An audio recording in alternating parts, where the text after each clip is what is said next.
شروع میں یہ فرما رہے تھے کہ ہو سکتا ہے کہ اس جگہ پہ میری اور تمہاری یہ آخری ملاقات ہے۔ اپنی امت سے، صحابہ اکرام سے، اپنے ماننے والوں سے الوداعی خطاب کر رہے ہیں، اور الوداعی خطاب وہ نہیں جو بعد میں اتفاقاً الوداعی ثابت ہوا۔ کبھی ایسا بھی ہوتا ہے جی فلاں صاحب کا انتقال ہو گیا، ان سے میری آخری ملاقات فلاں جگہ ہوئی تھی، مجھ سے انہوں نے آخری بات یہ کہی تھی۔ انہوں نے یہ سوچ کر نہیں کہی ہوتی کہ یہ میری آخری بات ہے، اتفاقاً وہ آخری بات ہوتی ہے۔ لیکن یہ جو الوداعی گفتگو ہے رسول اللہ صلی اللہ علیہ وسلم کی، اس میں آپ فرما رہے ہیں کہ یہ میری الوداعی گفتگو ہے، اتفاقاً یہ الوداعی نہیں بن گئی۔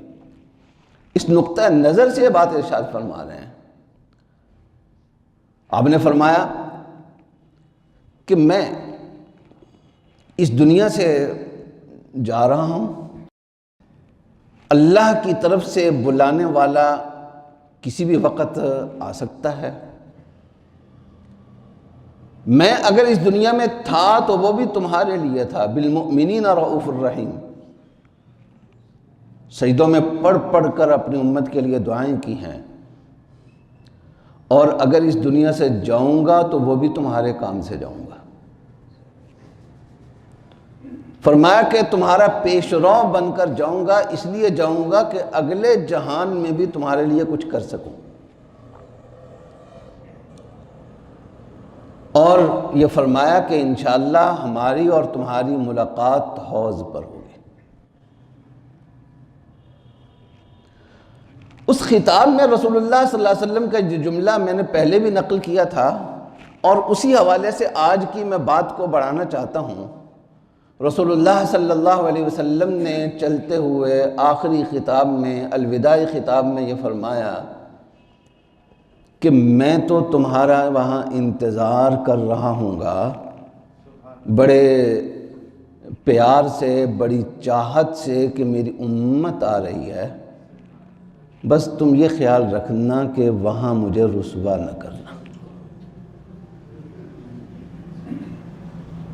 ایسے عمل لے کر آؤ، ایسے کام لے کر آؤ کہ میرے لیے یہ کہنا مشکل ہو جائے کہ یہ میرا امتی ہے۔ کہنے والے یہ کہیں کہ یہ امتی، آپ کیسا امتی، ایسے کام کرنے والا۔ یہ تو عمومی بات رسول اللہ صلی اللہ علیہ وسلم نے فرمائی ہی۔ موجودہ واقعات کے اعتبار سے رسول اللہ صلی اللہ علیہ وسلم کا ایک اور جملہ یاد آ گیا۔ اب بات فرما رہے ہیں کہ برے عمل لے کر نہیں آنا، اچھے عمل لے کر آنا ہے وہاں، تاکہ تمہاری آمد میرے لیے فخر کا باعث ہو۔ لیکن ایک بات خصوصی ہے رسول اللہ صلی اللہ علیہ وسلم نے فرمائی کہ لا ترجعن بعدی کفارا یضرب بعضکم رقاب بعض، کہ کہیں ایسا نہ ہو کہ میرے بعد تم دوبارہ کفر کی حالت پر لوٹ جاؤ۔ اس کفر سے رسول اللہ صلی اللہ علیہ وسلم کی کیا مراد ہے؟ اس کفر سے مراد رسول اللہ صلی اللہ علیہ وسلم کی بتوں کو سجدہ کرنا نہیں ہے۔ اس کفر سے مراد رسول اللہ صلی اللہ علیہ وسلم کی خدا کا انکار کرنا نہیں ہے۔ اس کفر سے مراد رسول اللہ صلی اللہ علیہ وسلم کی رسالت کا، آخرت کا انکار کرنا نہیں ہے، بلکہ رسول اللہ صلی اللہ علیہ وسلم نے خود وضاحت فرما دی کہ کافر ہونے سے مراد میری یہ ہے کہ یضرب بعضکم رقاب بعض،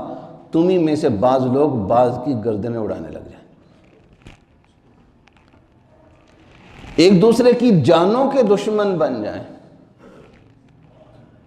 ایک دوسرے سے جان کسی کی محفوظ نہ ہو، جان کو امان حاصل نہ ہو، انسانی جان کی قدر و قیمت مسلمان کہلانے والے معاشرے میں باقی نہ رہے۔ زندگی میں پہلے بھی عرض کرتا رہتا ہوں کہ اللہ کی نظر میں زندگی بڑی قیمتی چیز ہے۔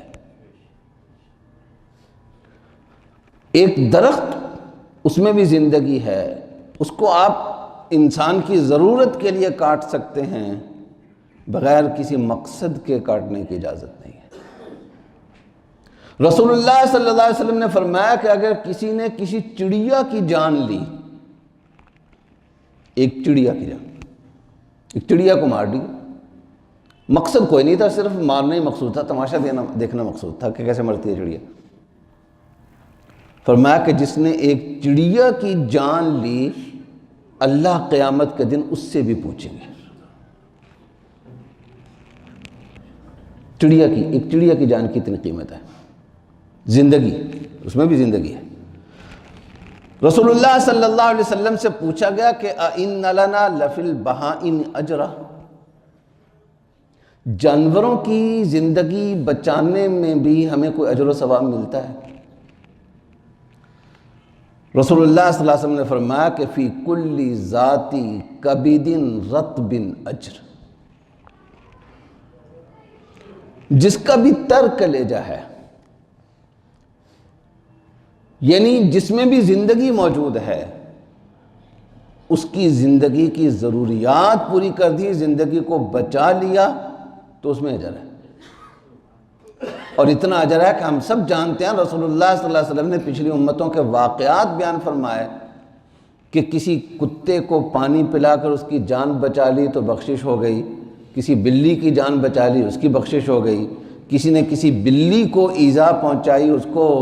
بھوکا رکھ کر مار دیا تو وہ اس کی وجہ سے رسول اللہ صلی اللہ علیہ وسلم نے فرمایا کہ میں نے اپنی آنکھوں سے اس عورت کو دوزخ میں جلتے ہوئے دیکھا ہے۔ وہی نہیں ہے، رسول اللہ صلی اللہ علیہ وسلم کا مشاہدہ ہے۔ تو اسلام کے مزاج میں تو زندگی کسی بھی شکل میں ہو، کسی بھی حالت میں ہو، وہ انتہائی قیمتی ہے، چاہے وہ سمندر کی تہہ کے اندر کی زندگی ہے، چاہے وہ نباتاتی زندگی ہے، چاہے وہ حیوانی زندگی ہے۔ انسانی زندگی تو زندگی کی معراج ہے۔ اور پھر ایک مسلمان کی زندگی، کلمہ پڑھنے والی کی زندگی۔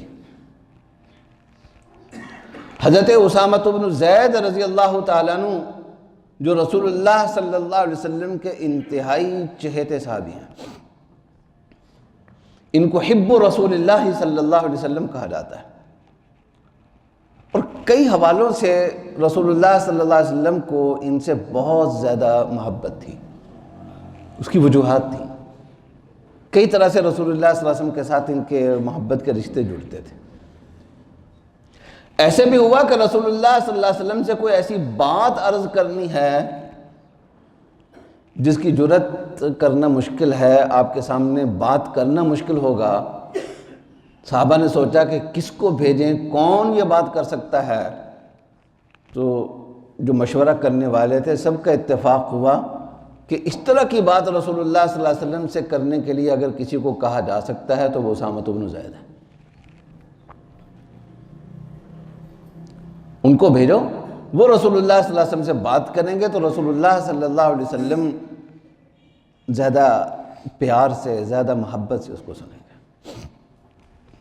یہ اسی طرح ہے کہ بعض خواتین کو بعض مواقع پر رسول اللہ صلی اللہ علیہ وسلم سے کوئی بات عرض کرنے کی ضرورت پڑی، ازواج مطہرات ہی کا معاملہ تھا، تو انہوں نے انتخاب اس مقصد کے لیے پہلے تو اپنے میں سے کسی کا کیا، لیکن آخر کار انہوں نے حضرت فاطمہ الزہرا رضی اللہ تعالیٰ عنہ کا انتخاب کیا کہ ان کو بھیجو، وہ رسول اللہ صلی اللہ علیہ وسلم سے بات کریں۔ اس کا مطلب یہ ہے کہ اگر کسی کا اس مقصد کے لیے انتخاب ہو رہا ہے، فاطمہ الزہرا کے بارے میں رضی اللہ تعالیٰ عنہ ہم سب جانتے ہیں کہ وہ رسول اللہ صلی اللہ علیہ وسلم کی سب سے چہیتی، سب سے لاڈلی بیٹی ہیں، جس کا مطلب یہ ہوا کہ کسی کا انتخاب کرنا اس کام کے لیے کہ وہ جا کر رسول اللہ صلی اللہ علیہ وسلم سے بات کرے، یہ اس بات کی علامت ہے کہ وہ پورا ماحول یہ جانتا ہے کہ رسول اللہ صلی اللہ علیہ وسلم کو اس انسان سے، اس شخص سے پیار ہے۔ تو اسامہ بن زید بھی اسی نوعیت کے ہیں۔ ان سے یہ غلطی ہو گئی کہ ایک شخص نے لا الہ الا اللہ پڑھا کلمہ پڑھا لیکن اس کے باوجود غلطی سے کسی غلط فہمی میں انہوں نے اس کو قتل کر دیا، جان بوجھ کر نہیں،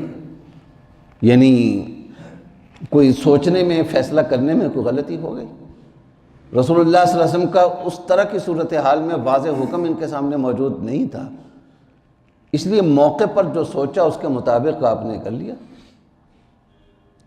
اور عام حالات میں یہ ہوا، نماز کے بارے میں یہ ہوا، دوسرے معاملات میں یہ ہوا کہ موقع پر سوچ کر اگر کسی نے عمل کیا، کسی صحابی نے عمل کیا، کوئی رسول اللہ صلی اللہ علیہ وسلم کا ارشاد اس کے سامنے موجود نہیں تھا کس طرح کی صورتحال میں کیا کرنا چاہیے، اس نے اپنے حساب سے تیمم کر لیا، اپنے حساب سے نماز پڑھ لی، جو سمجھ میں آیا اس کے مطابق کر لیا، جس کو ہم اجتہاد کہتے ہیں۔ تو موقع پر اجتہاد کر کے فیصلہ کیا، رسول اللہ صلی اللہ علیہ وسلم نے اس کو ریکٹیفائی کیا، یہ نہیں فرمایا کہ دوبارہ کرو، یہ کرو، وہ کرو، تم نے ایسا کیوں کیا، غلط کیا، یہ ہوا، وہ ہوا۔ آئندہ کے لیے فرما دیا کہ مسئلہ یوں نہیں ہے، یوں ہے، لیکن جو ہو چکا اس کے بارے میں رسول اللہ صلی اللہ علیہ وسلم نے کوئی مواخذہ نہیں فرمایا۔ نماز کا معاملہ تھا، لیکن یہاں ایک انسان کی جان کا معاملہ ہے۔ اسامہ بن زید جیسا رسول اللہ صلی اللہ علیہ وسلم کا محبوب اور لاڈلا، لیکن رسول اللہ صلی اللہ علیہ وسلم نے اس غلطی پر ان کو اتنا ڈانٹا، اتنا ڈانٹا، اور یہ فرمایا کہ تم لا الہ الا اللہ کا کیا کرو گے جب قیامت کے دن تمہارے خلاف وہ دعویٰ لے کر سامنے آ جائے گا۔ کلمہ کہے گا کہ یہ مجھے پڑھنے والا تھا، مجھے ماننے والا تھا، اس کو مار ڈالا اس نے۔ تو جب لا الہ الا اللہ قیامت کے دن تمہارے مقابلے میں کھڑا ہوگا، اپنا مقدمہ لے کر اللہ کی بارگاہ میں اپنا کیس لے کر، تو وہ کیس تم کیسے لڑو گے؟ اور اسامہ بن زید کہتے ہیں کہ اتنا ڈانٹا مجھے کہ میں تمنا کرنے لگا کہ کاش کہ میں پیدا ہی اس وقت کے بعد ہوا ہوتا، کاش کہ میں مسلمان ہی اس وقت کے بعد ہوا ہوتا۔ تو غلطی تھی، غلط فہمی تھی، فیصلے کی سوچنے کی غلط تھی، جان بوجھ کر وہ غلطی نہیں ہوئی تھی حضرت اسامہ بن زید رضی اللہ تعالیٰ عنہ سے۔ ہم اپنی علمی بولی میں اسے کہہ سکتے ہیں کہ وہ ایک اجتہادی غلطی تھی، لیکن چونکہ نماز کے معاملے میں اسی نوعیت کی غلطی ہوئی، بر وقت فیصلہ کیا، غلط ہو گیا فیصلہ، آئندہ کے لیے آپ نے بتا دیا کہ یوں نہیں کرنا، یوں کرنا ہے، لیکن جو ہو گیا سو ہو گیا۔ لیکن جان کے بارے میں جہاں بات آئی تو رسول اللہ صلی اللہ علیہ وسلم کے تیور ہی اور ہیں۔ تو کوئی بھی زندگی، نباتاتی ہو، حیوانی ہو، پھر انسانی زندگی، پھر ایک مسلمان کی زندگی، کلمہ گو کی زندگی، رسول اللہ صلی اللہ علیہ وسلم اپنے اس آخری خطبے میں یہ فرما رہے ہیں کہ اگر زندگی کی قدر و قیمت کو، انسانی زندگی کی قدر و قیمت کو تم بھول جاتے ہو، نظر انداز کر دیتے ہو، تو اس کا مطلب یہ ہے کہ تم نے کفر اختیار کر لیا ہے۔ لا ترجعوا بعدی کفارا